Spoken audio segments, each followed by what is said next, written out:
Good morning प्रिय विद्यार्थियों। जो हमारी लास्ट क्लास हुई थी उसमें हमने स्तंभ कोशिकाओं के बारे में पढ़ा था। हमने स्तंभ कोशिकाओं के बारे में ये पढ़ा कि शरीर में कुछ विशेष प्रकार की कोशिकाएं होती है जिनका एक निश्चित कार्य होता है, जैसे हृदय कोशिका कह लीजिए, तंत्रिका कोशिका कह लीजिए, रक्त कोशिका कह लीजिए, इनका एक निश्चित कार्य होता है। लेकिन हमारे शरीर में कुछ ऐसे विशेष प्रकार की कोशिकाएं पाई जाती है जिनका क्या होता है, कोई पूर्व निर्धारित कार्य नहीं होता, अर्थात इनका कोई पूर्व निर्धारित कार्य नहीं होता, अर्थात जब तक इनको कोई संकेत नहीं मिलता ये हमारे शरीर में निष्क्रिय अवस्था में या सुप्त अवस्था में रहती है। लेकिन जैसे ही इनको कोई संकेत मिलता है यह सक्रिय होकर विभिन्न प्रकार की कोशिकाओं का निर्माण करती है। और हमने बताया था इन कोशिकाओं के निर्माण से जो मनुष्य में आज के समय में क्षतिग्रस्त बीमार कोशिकाएं हैं उनको हटाकर नई कोशिकाओं को प्रत्यारोपित किया जाता है। फिर हमने हमारी जो क्लास हुई उसमें स्तंभ कोशिकाओं के गुणों के बारे में चर्चा की, अर्थात हमने स्तंभ कोशिकाओं के जो गुण होते हैं वो हमने बताया। हमने सबसे पहले जो गुण बताया वो बताया कि यह अविशिष्ट होती है, जो लंबे समय अंतराल पश्चात क्या करती है, अपनी क्या करती है, पुनरावृत्ति करती है। नेक्स्ट, यह कुछ विशेष परिस्थितियों में इनको किसी विशेष कार्य के लिए क्या कर सकते हैं, हम प्रेरित कर सकते हैं। और जो हमने तीसरा बताया था कि इनमें विभेदन द्वारा विशिष्ट कोशिकाओं के निर्माण की क्या होती है, क्षमता होती है। तो हमने ये स्तंभ कोशिकाओं के जो गुण थे वो हमने हमारी लास्ट क्लास में पढ़ लिए थे। उसके पश्चात हमारा जो टॉपिक स्टार्ट हुआ था वो हुआ था स्तंभ कोशिकाओं के प्रकार, अर्थात स्तंभ कोशिकाएं कितने प्रकार की होती है। तो हमने पढ़ा था स्तंभ कोशिकाएं 4 प्रकार की होती है, जिसमें हमने सबसे पहली प्रकार थी pluripotent stem cells, pluripotent stem cells या प्लूरोपोटेंट स्तंभ कोशिकाएं। हमने इनके बारे में पढ़ लिया था और हमने ये बताया था कि इन कोशिकाओं की जो खोज की थी वो वैज्ञानिक थॉमसन व गियरहर्ट ने सन 1998 में इन कोशिकाओं की खोज की थी। अब इन कोशिकाओं की सबसे बड़ी विशेषता क्या होती है कि हमारे शरीर में तीन प्रकार के जो आंतरिक जनन स्तर पाए जाते हैं, अर्थात हम उनको कह सकते हैं एक्टोड्रम, एंडोड्रम और मीसोड्रम, अर्थात इन 3 जनन स्तर से निर्मित होने वाली कोशिकाओं को बनाने की क्या होती है, इनमें क्षमता होती है। और इन कोशिकाओं की सहायता से हम शरीर में बीमार और क्षतिग्रस्त कोशिकाओं को हम क्या करते हैं, हटाते हैं और उनके स्थान पर हम नई कोशिकाओं को प्रत्यारोपित करते हैं। अब हमारा आज का जो टॉपिक स्टार्ट होगा वो होगा प्लूरोपोटेंट कोशिकाओं के प्रकार से। तो हम पहले सामान्य चर्चा ले लेते हैं जो हमने पढ़ रखी है। इन स्तंभ कोशिकाओं में तीनों प्राथमिक जनन स्तर से उत्पन्न कोशिकाएं जैसे एक्टोड्रम, मीसोड्रम और एंडोड्रम से उत्पन्न कोशिकाओं को बनाने की क्या होती है, क्षमता होती है। अब यह कोशिकाएं 2 प्रकार की होती है, पहला है भ्रूणीय स्तंभ कोशिकाएं और दूसरा होता है भ्रूणीय जरन कोशिकाएं। सबसे पहला आता है भ्रूणीय स्तंभ कोशिकाएं, एम्ब्रायोनिक स्टेम सेल्स। ये क्या होती है, अब हम इसके बारे में चर्चा करते हैं। देखिए यह कोशिकाएं कोरकुटी या ब्लास्टोसिस्ट, हमने अगर इस चीज से थोड़ा पहले आपको रिवाइज कराऊं, थोड़ा आपको पहले रिवाइज की ओर ले जाऊं, तो हमने ये विशेष तौर से पढ़ा था कि कोशिकाओं का जब एक शुक्राणु और अंडाणु मिलते हैं तो हमने कहा था कि निषेचन प्रक्रिया होती है और उससे युग्मज, जाइगोट या टोटिपोटेंस कोशिकाओं का निर्माण होता है। अब चूंकि टोटिपोटेंस कोशिका एक है तो इनमें क्या होगा, विभाजन प्रक्रिया होगी जिसको हम सामान्य भाषा में विपलन कहते हैं। अब हमने बताया था 1 से 2, 2 से 4, 4 से 8 और एक समय से आएगा एक खोखली ग्रंथि समान संरचना का निर्माण होगा जिसको हमने ब्लास्टोसिस्ट या कोरकुटी कहा था। और इससे आगे हमने प्लूरोपोटेंट और मल्टीपोटेंट कोशिकाओं को पढ़ लिया। तो हमने यहाँ क्या पढ़ा, यह कोशिकाएं कोरकुटी ब्लास्टोसिस्ट के आंतरिक कोशिका सतह से, अर्थात आंतरिक जो सतह होती है कोशिका होती है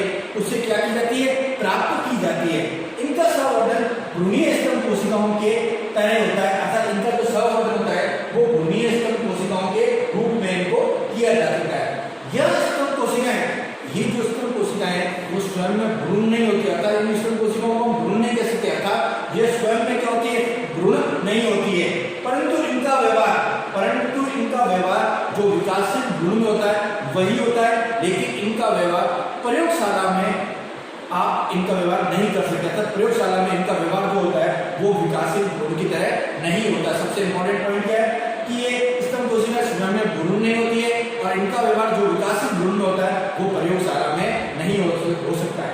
अब इस स्तन कोशिकाओं की जो खोज की थी वो की थी जेम्स थॉमसन ने। देखिए प्लूरोपोटेंट कोशिकाओं की तो की थी जे.जे. थॉमसन और गियरहट ने, लेकिन अगर भ्रूणीय स्तन कोशिकाओं की बात करूं तो इनकी जो खोज की थी वो की थी थॉमसन ने 1998 में।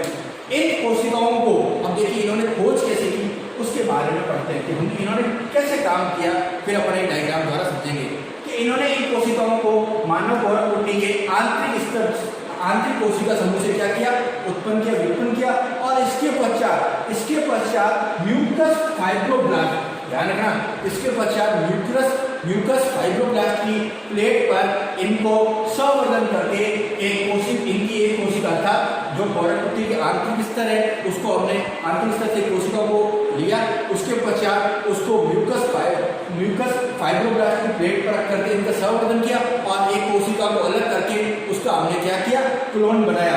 तो हमने जब क्लोन बनाया तो इनमें 3 मुख्य लक्षण पाए जाते हैं, ध्यान रखना, इन कोशिकाओं में 3 मुख्य लक्षण पाए जाते हैं। पहला लक्षण क्या है, बिना जीनता तथा बिना आनुवंशिक उत्परिवर्तन के यह अपनी पुनरावृत्ति अर्थात अपनी जो पुनरावृत्ति है वो लंबे समय तक कर सकती है, अर्थात इनकी जो पुनरावृत्ति प्रक्रिया होती है वो लंबे समय तक होती है, अर्थात ये कुछ समय बाद अपनी पुनरावृत्ति कंटिन्यू करती रहती है।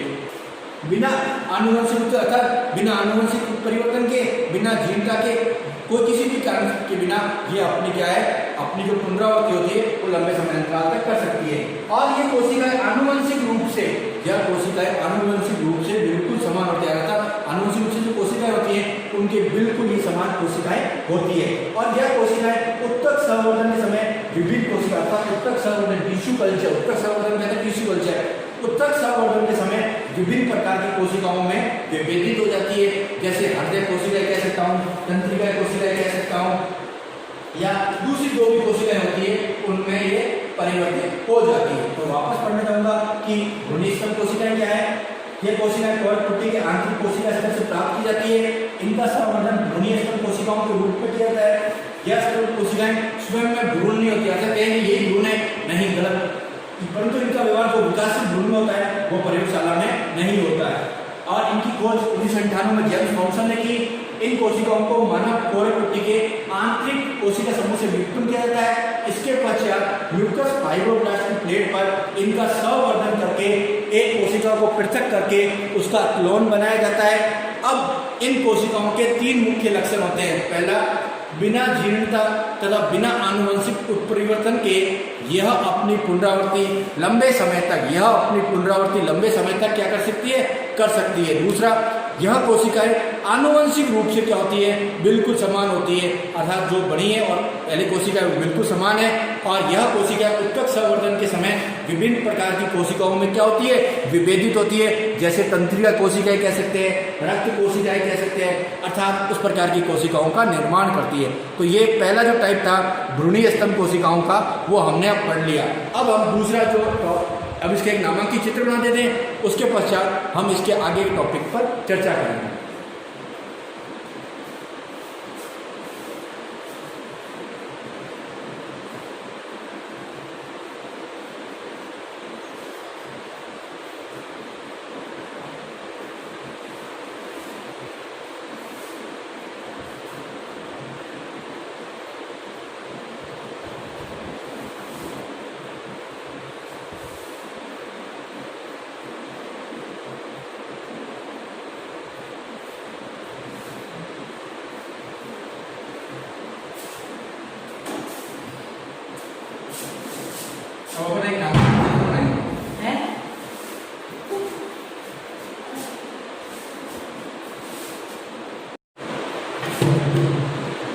हमें पता है कि जब निषेचन की प्रक्रिया होती है तो एग और स्पर्म क्या होते हैं, तो शुक्राणु और अंडाणु का मिलन होता है तो उससे क्या होगा, निषेचन की प्रक्रिया होगी और हम जिसे कहते हैं जाइगोट। जाइगोट कहते हैं या हम कह सकते हैं वन टोटिपोटेंट सेल्स। अब वन टोटिपोटेंट सेल्स क्लीवेज द्वारा, विभाजन द्वारा निरंतर आगे क्या होगी, विभाजित होगी और 1 से 2, 1 से 2, 2 से 4, 4 से 8 टोटिपोटेंट सेल तक डिवाइड होगा। मैं इसको टोटिपोटेंट सेल बता रहा हूँ, अब आप कहना चाहते हैं इसको 4 टोटिपोटेंट सेल भी कह सकते हैं। इसके बीच में एक 2 टोटिपोटेंट सेल और आएगी। अब उसके पश्चात ब्लास्टोसिस्ट का निर्माण होता है। ब्लास्टोसिस्ट से फोइटस और फोइटस से आगे एक सामान्य मैन का निर्माण हो जाता है। तो ये हम चीज जानते ही हैं। अब क्या होता है कि ब्लास्टोसिस्ट के इनर मास, आंतरिक स्तर से क्या करते हैं, हम कोशिकाओं को लेते हैं और फोइटस के एम्ब्रायो जर्म सेल से लेकर हम इन दोनों को कल्चर करते हैं। अब कल्चर जो करते हैं उससे हम क्या बनाते हैं, कल्चर प्लूरोपोटेंट स्टेम सेल्स बनाते हैं। अर्थात ब्लास्टोसिस्ट के इनर मास से और फोइटस के एम्ब्रायोनिक जर्म सेल से हम दोनों को कल्चर करके अर्थात संवर्धित करके, दोनों का संवर्धन करके कृत्रिम तरीके से हम प्लूरोपोटेंट स्टेम सेल्स का बनाते हैं। क्योंकि हमें पता है कि प्लूरोपोटेंट को आगे मल्टीपोटेंट कोशिकाओं में बनाया जाता है ताकि ये क्या कर सके, कार्य कर सके। तो हमें आगे पता है कि ये जो सेल होती है ये मल्टीपोटेंट सेल में डिवाइडेड हो जाती है। तो हमने यहाँ इस डायग्राम से क्या समझा, टोटिपोटेंट सेल्स कि इसके बाद ब्लास्टोसिस्ट के इनर सेल मास से और फोइटस के एम्ब्रायोनिक जर्म सेल से दोनों को कल्चर करके हम कल्चर प्लूरोपोटेंट स्टेम सेल्स का हम निर्माण करते हैं। इससे हम एक संवर्धित कोशिकाओं का निर्माण करते हैं। हम डायग्राम समझ लेते हैं कि इस प्रकार स्तंभ कोशिकाएं होती है। तो एम्ब्रायो मतलब जैसे शुक्राणु और अंडाणु का मिलन होगा, egg is fertilised and embryo begin the divide. जैसे शुक्राणु और अंडाणु का मिलन हुआ उसे एम्ब्रायो बना और हम कह रहे हैं उसके बाद उसका डिवीजन शुरू हो जाता है। डिवीजन का मतलब 1 से 2, 2 से 4। सेकंड जो स्टेप होगा हम जानते हैं 1 to 5 days embryo divide again and again. 1 से 5 दिन के अंदर जो भ्रूण है वो एम्ब्रायो है वो एक बार विभाजित होता है, क्योंकि हम पढ़ चुके टोटिपोटेंट कोशिकाओं में 1 से 2, 2 से 4, 4 से 8 and take a shape as sphere called as blastocyst. और एक समय उसका जो शेप होता है वो ब्लास्टोसिस्ट के आकार का होता है, जिसको हम ब्लास्टोसिस्ट या कोरक पुटी कह रहे हैं। अब कोरक पुटी जिसको हम डायग्राम से समझा रहे हैं, कोरक पुटी 5 to 7 days after 5 to 7 days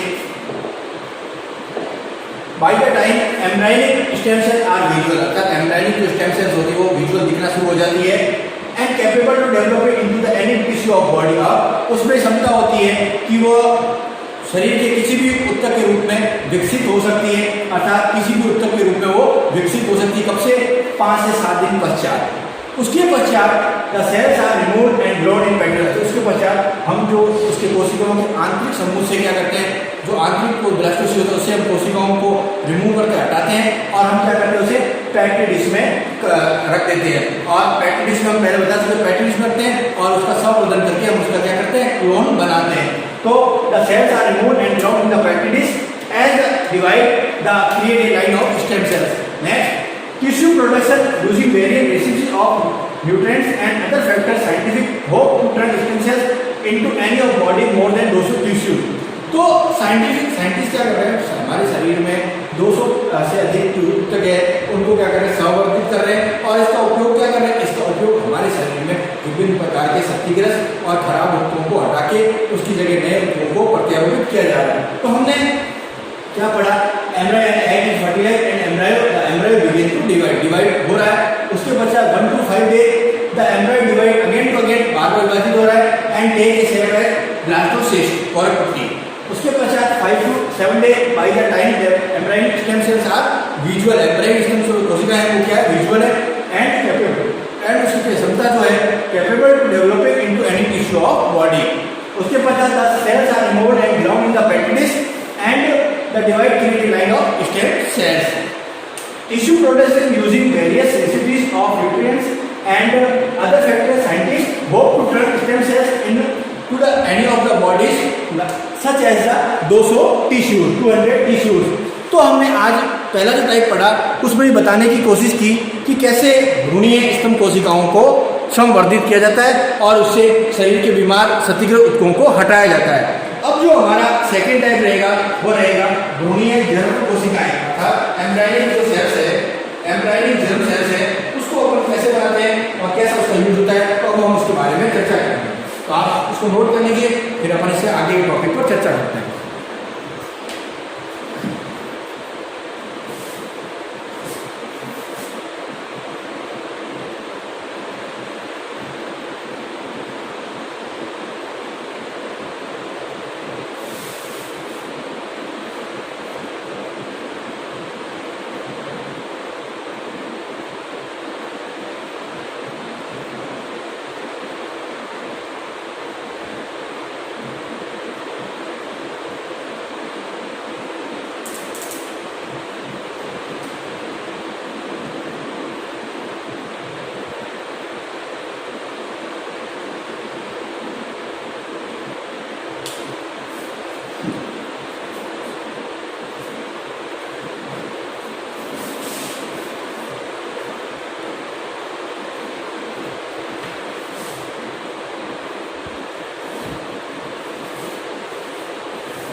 second हमारा जो टाइप है, पहला जो हमने पढ़ा था भ्रूणीय जर्म को स्तंभ कोशिकाएं, सेकंड जो हमारा टाइप है वो है भ्रूणीय जर्म कोशिकाएं, एम्ब्रायोनिक जर्म सेल्स। अब हम क्या कहते हैं, यह कोशिकाएं भ्रूणीय संबंधी ऊतकों से, यह कोशिकाएं भ्रूणीय संबंधी ऊतकों से क्या की जाती है, उत्पन्न की जाती है, अर्थात इनको भ्रूणीय संबंधी ऊतकों से इन कोशिकाओं को उत्पन्न किया जाता है, इसलिए इनको भ्रूण जर्म कोशिकाएं कहते हैं।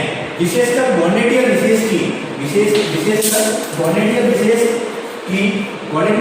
की प्राइमोर्डियल, विशेषकर गोनेडियल विशेष की प्राइमोर्डियल जर्म कोशिकाओं को 5 से 7 सप्ताह के भ्रूण से अलग करके इनका संवर्धन किया जाता है। इन कोशिकाओं की भी खोज क्या किसने की थी, थॉमसन और डियर ने कब की, 1998 में की थी, अर्थात 1998 में इन स्तंभ कोशिकाओं की खोज हुई थी। नेक्स्ट, इन भ्रूणीय स्तंभ कोशिकाओं में तीनों प्राथमिक जनन स्तर, इन भ्रूणीय स्तंभ कोशिकाओं में तीनों प्राथमिक जनन स्तर बनाने की क्या होती है, योग्यता होती है। लेकिन अगर मैं दोनों कोशिकाओं की तुलना करूं, अर्थात मैं दोनों कोशिकाएं मतलब भ्रूणीय स्तंभ कोशिकाएं भ्रूणीय दोनों की तुलना करूं, तो मैं कह सकता हूं कि भ्रूणीय जर्म कोशिकाएं भ्रूणीय स्तंभ कोशिकाओं की तुलना में कम योग्य होती है, अर्थात भ्रूणीय स्तंभ कोशिकाएं अधिक होती है कार्यशील और ये भ्रूणीय जर्म कोशिकाएं कम होती है जब दोनों की तुलना की जाए। लेकिन दोनों के क्या है, अलग अलग योगदान है, इसीलिए हम ये नहीं कह सकते कि भ्रूणीय स्तंभ कोशिकाएं जरूरी है और ये नहीं, दोनों स्तंभ कोशिकाओं की आवश्यकता बराबर है, लेकिन दोनों की तुलना करें तो ये उससे कम होती है। तो हमने दूसरा कौन सा पढ़ा, भ्रूणीय जर्म कोशिकाएं। अब आज की जो हमारी क्लास हुई उसमें हमने जो टॉपिक था हमारा स्तंभ कोशिकाएं, उसके प्रकार के पहला जो टॉपिक था प्लूरिपोटेंट कोशिकाएं, और हमने बताया कि प्लूरिपोटेंट कोशिकाओं में तीनों जन्म स्तर बनाने की क्षमता होती है, और इसका हम यूज क्यों कर रहे हैं, ताकि हम शरीर में बीमार और क्षतिग्रस्त ऊतकों को हटा के उनकी जगह नए ऊतकों को प्रत्यारोपित कर सकें। उसके बाद हमने पढ़ा कि भ्रूणीय जो प्लूरिपोटेंट कोशिकाएं वो दो प्रकार की होती है, भ्रूणीय स्तंभ कोशिकाएं और भ्रूणीय जर्म कोशिकाएं। अब हमने भ्रूणीय स्तंभ कोशिकाओं के बारे में कहा कि इन कोशिकाओं को पोरकुटी के आंतरिक कोशिका समूह से पृथक किया जाता है, और ये कोशिका समूह में भ्रूण नहीं होती, परंतु जो व्यवहार विकासित भ्रूण में होता है वह इनका व्यवहार क्या होता है, प्रयोगशाला में नहीं होता। और इनको जेम्स थॉमसन ने अलग करके किसमें किया, इन्होंने इसको जो संवर्धन है वो म्यूकस फाइब्रोब्लास्टिक प्लेट पर इनको संवर्धन किया। सेकंड था भ्रूणीय जर्म कोशिकाएं, जिसमें हमने कहा ये कोशिकाएं भ्रूणीय ऊतकों से संबंधित कोशिकाओं को उत्पन्न की जाती है। जो हमारी नेक्स्ट क्लास होगी हम उसमें इसके आगे के टॉपिक पर चर्चा करेंगे।